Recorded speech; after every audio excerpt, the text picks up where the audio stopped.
ಪೂರಕ ಪಾಠ 1. ಪ್ರಾಮಾಣಿಕತೆ. ರಾಜಮ್ಮ ದೂರದ ಹೊಳೆಪುರಕ್ಕೆ ಹೋಗಬೇಕಿತ್ತು. ಆಕೆಯಲ್ಲಿ ಸಾಕಷ್ಟು ಹಣವಿರಲಿಲ್ಲ. ಆಕೆ ಬಸ್ ನಿಲ್ದಾಣಕ್ಕೆ ಬಂದು ಹೊಳೆಪುರಕ್ಕೆ ಹೋಗುವ ಬಸ್ಸು ಹತ್ತಿದಳು. ಕಿಟಕಿಯ ಹತ್ತಿರ ಕುಳಿತು ಯೋಚಿಸತೊಡಗಿದಳು. ಇರುವ ಹಣದಲ್ಲಿ ಹೋಗಬಹುದಾದ ದೂರವನ್ನು ಪ್ರಯಾಣಿಸಿ ಉಳಿದ ದೂರವನ್ನು ನಡೆದುಕೊಂಡೇ ಹೋಗಲು ನಿರ್ಧರಿಸಿದಳು. ಪಕ್ಕದಲ್ಲಿ ಕುಳಿತಿದ್ದವರು ಅವರಾಗಿಯೇ ಮಾತಿಗೆ ಹೊರಟರು. ಎಲ್ಲಿಗೆ ಹೊರಟಿದ್ದೀರಿ? ಹೊಳೆಪುರಕ್ಕೆ. ಮತ್ಯಾಕೆ ನೀವು ಅರಸೀಪುರಕ್ಕೆ ಟಿಕೆಟ್ ಕೊಂಡಿರಿ? ನನ್ನಲ್ಲಿ ಹಣ ಇದ್ದದ್ದೇ ಅಷ್ಟು. ಮುಂದೆ ನಡೆದೇ ಹೋಗ್ತೇನೆ. ಅಯ್ಯೋ, ಈಗಿನ ಕಾಲದಲ್ಲೂ ನಿಮ್ಮಂಥವರು ಇದ್ದಾರಲ್ಲ. ಇಲ್ಲಿ ನೋಡ್ರಿ, ಸುಮ್ಮನೆ ನಿದ್ದೆ ಬಂದವರಂತೆ ಮಲಗಿಬಿಡಿ. ಹೊಳೆಪುರ ಬಂದಾಗ ಇಳಿದು ಹೋಗಿಬಿಡಿ. ಇಲ್ಲ, ನಾನು ಅಂಥವಳಲ್ಲ.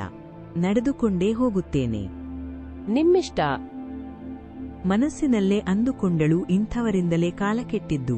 ರಾಜಮ್ಮನ ಮನಸ್ಸನ್ನು ಅರ್ಥಮಾಡಿಕೊಳ್ಳುವ ಶಕ್ತಿ ಆ ಸಹ ಪ್ರಯಾಣಿಕರಿಗೆ ಇರಲಿಲ್ಲ.